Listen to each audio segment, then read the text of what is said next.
Shalom untuk ibu dosen dan kakak astos yang terkasih. Saya Clarence Wilmar Nathaniel Penny dengan NIM 71-2021-55 mau membahas atau merenungkan isi sabda firman Tuhan yang terdapat dalam Yosua 7. Saya memberi tema khotbah saat ini yaitu jangan menyembunyikan dosa. Baik ibu dosen dan kakak astos, seperti yang kita ketahui bahwa Yosua 7 menceritakan tentang Israel dikenal sebagai bangsa yang taat, bangsa yang patuh, yang baik kepada Tuhan Allah.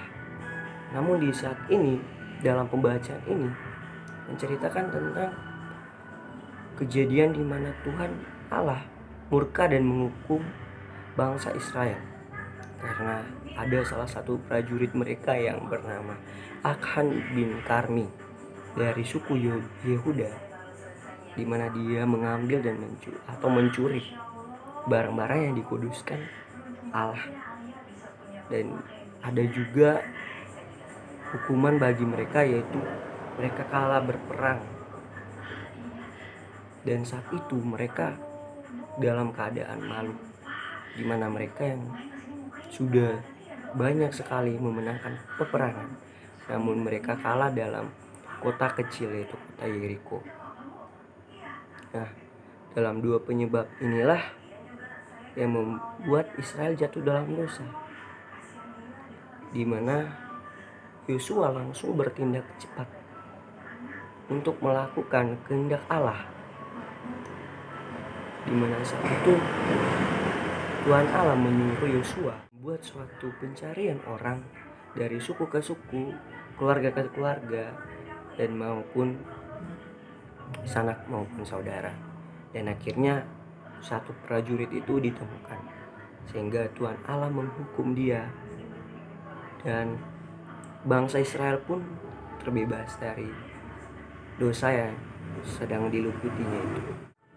Akhan bin Karmi yang mengambil barang-barang yang dikuduskan Allah itu sebenarnya dia hanya menyenangkan nafsu dagingnya sendiri dan mengutamakan kepribadiannya dalam sehari-hari tanpa melihat sucinya bangsa Israel itu.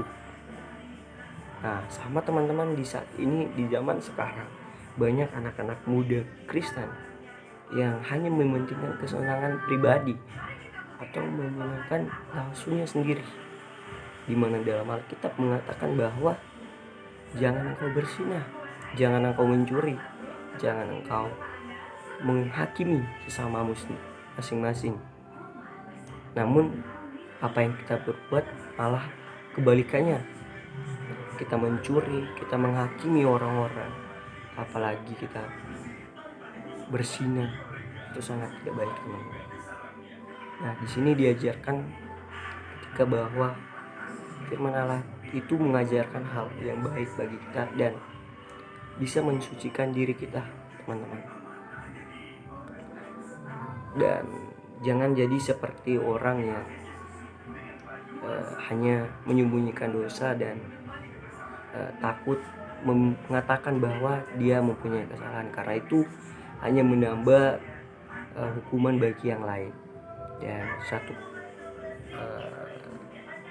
nasihat lagi dari saya, teman-teman, jangan menjadi satu telur busuk di antara 10 telur bersih, dimana ketika ingin memasak atau ingin membuat adonan, saat kita mencampur 10 telur bersih itu, kemudian ada satu telur busuk yang kita tidak ketahui, dan ternyata itu membuat adonannya hancur dan membuat adonannya tidak bisa dibuat lagi.